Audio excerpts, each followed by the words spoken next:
Hello everyone, Joe here from Still Laughing at Capitalism. Represent. This is our new YouTube channel where today I'm going to try to answer some of the questions that you've been asking on our Facebook page, facebook.com/SLANCAP. So subscribe, like it, share it with your friends, comment if you've got any questions of your own, and yeah, I hope it's not a disaster. It's my first video, so be gentle with me. So the first question that I'm going to look at today is from Jeremy. And Jeremy asks, what is anarchism and why is capitalism not compatible with anarchism? Maybe just the basics for now.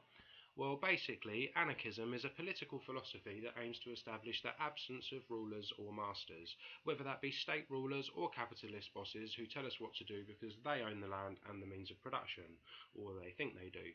So the first bit, an, obviously means without, the same as anaerobic means without air, and archy comes from the Greek archos because in 17th century Greece the archons were like lords or rulers, they were the chief magistrate of the city.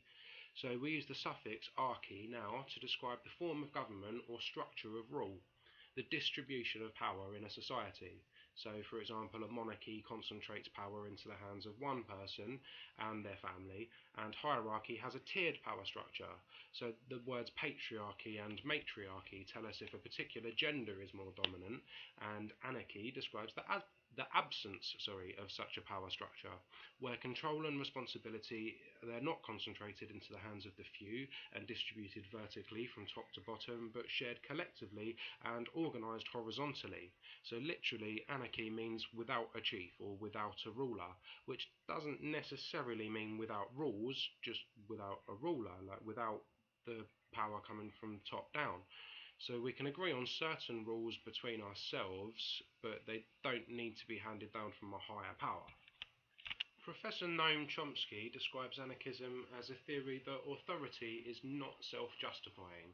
The idea in practice, according to Chomsky, is to challenge claims to authority and to dismantle those that can't meet the challenge by justifying their authority, by demonstrating that their authority is valid.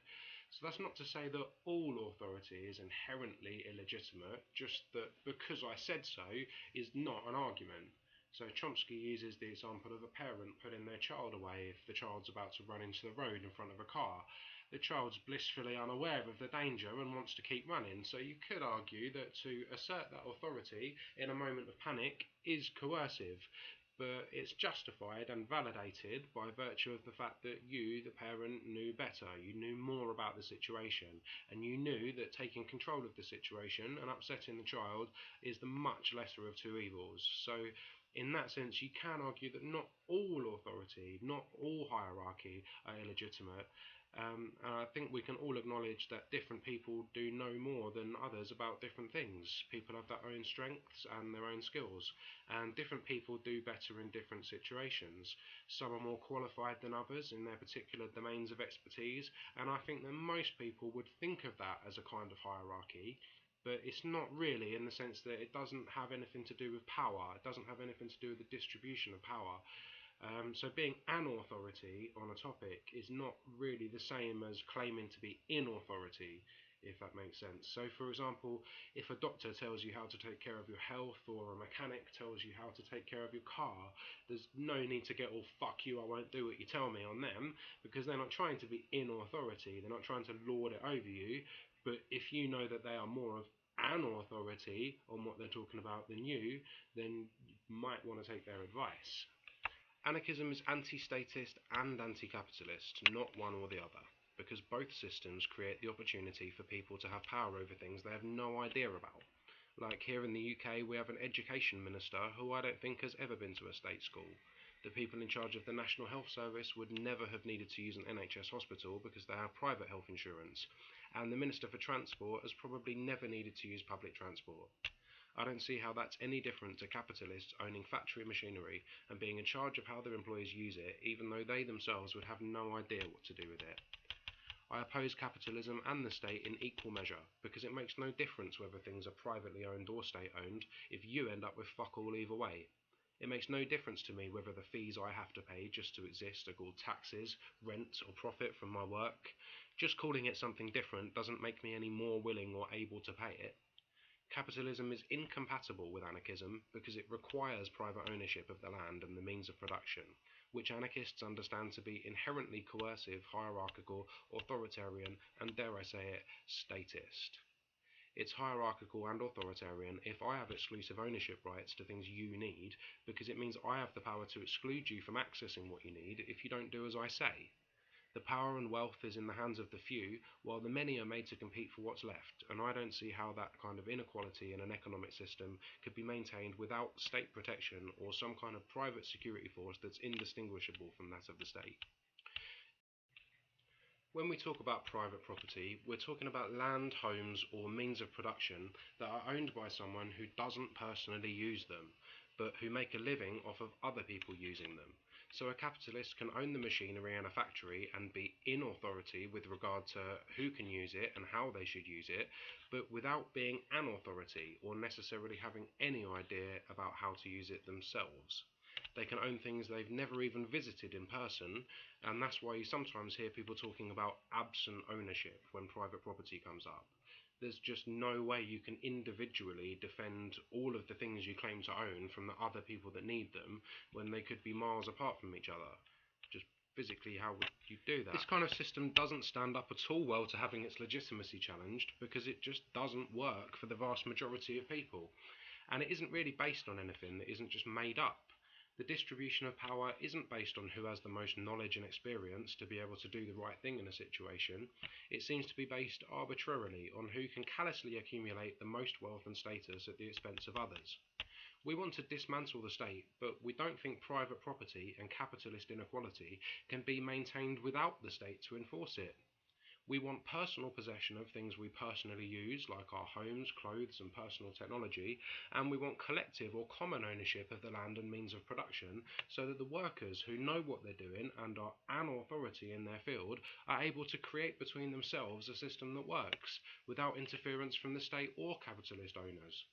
Rather than being about power struggles, about competing with others for a higher step on an imaginary ladder, competing with each other for wealth and power like capitalism would have us do, anarchism as a branch of socialism is more focused on cooperation. Capitalism is defined as private ownership of wealth and the means of production, but it goes deeper than that. I've never heard anyone coin the phrase healthy cooperation because competition is the capitalist mantra. The idea of healthy competition comes from their social Darwinist ideas, which are too reminiscent of eugenics for most people's taste when you actually get into it. It comes from this idea that human society must reflect Darwin's observations of the animal kingdom, like the competition for survival, survival of the fittest. And it was started by Darwin's cousin, Sir Francis Galton, who took Darwin's ideas completely out of context and twisted them deliberately, I think, after he'd died, to create the eugenics movement, which inspired the genocide of Native Americans, which of course inspired the Nazis. The idea was to classify people of different ethnic groups according to their intelligence, according to their social desirability, implying the supremacy of white people. They'd measure your head, which is not an indicator of intelligence at all, and give IQ tests to people from other cultures, some of whom had never even seen a pencil before. But they still were able to convince themselves and others that those other cultures were inferior, because the people were less intelligent. It's redundant because your intelligence is dependent on the situation. An Inuit might perform less well than me in an exam because I've sat enough exams to know the procedure, unless the exam is to test my knowledge of how to make a house out of ice or how not to get killed by a polar bear. So at its very core, capitalism ignores this simple fact that pretty much everyone is good at something. Everyone has a contribution to make to society, even if they haven't figured out what it is yet.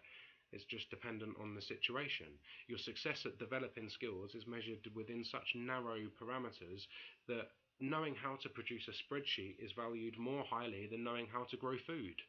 Having either set of skills doesn't necessarily make you better or worse than someone else with the other set of skills. It just depends on the situation whether your skill set is going to come in handy. There's no need to think in terms of it being hierarchical if everyone's contribution is important. But capitalism is built on a foundation of some people having property and wealth and others having none. On some people having authority over the things they own and authority over the other people who need to use those things, and on some people's skills and abilities being valued more highly than those of others. Capitalism necessarily involves this top-down distribution of power from the ruler or master at the top, the owner in this case, the very thing that anarchism is opposed to.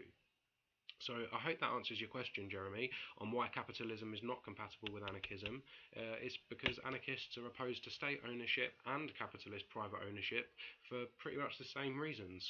So thank you for watching my first ever video for Still Laughing at Anarcho-Capitalism, the first of many videos I hope, where we'll be answering your questions. So comment with your own questions if you've got any, and subscribe to make sure that you don't miss the next episode.